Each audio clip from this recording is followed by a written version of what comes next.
আমারে যে উহুদের ময়দানে দান দান শহীদ করে রক্তাক্ত করছে তুমি শোনো নাই? আমি যে 14 দিন পেটে ক্ষুধার তাড়নায় পাথর বাঁধছিলাম উম্মত, তোমার মনে নাই? একবারও শুনো নাই আমার ক্ষুধার কষ্ট, আমার পিঠের ব্যথা, আমার দাঁতের ব্যথা, আমার কাঁধে 2টা কড়া ঢুকে গেছে উম্মত। আমার ঘরে 3 মাস আল্লাহর নবীর স্ত্রী আয়েশা বলছে, আল্লাহর কসম উম্মত, নবীর স্ত্রী বলছে এক ফোঁটা চুলায় আগুন জ্বলে নাই।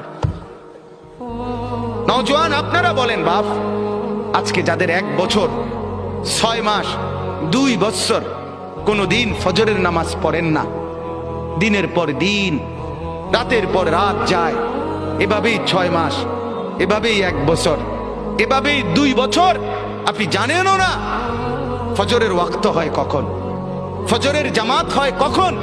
মেরে মোহতারাম, আমার ভাই, আমার বন্ধু, বলো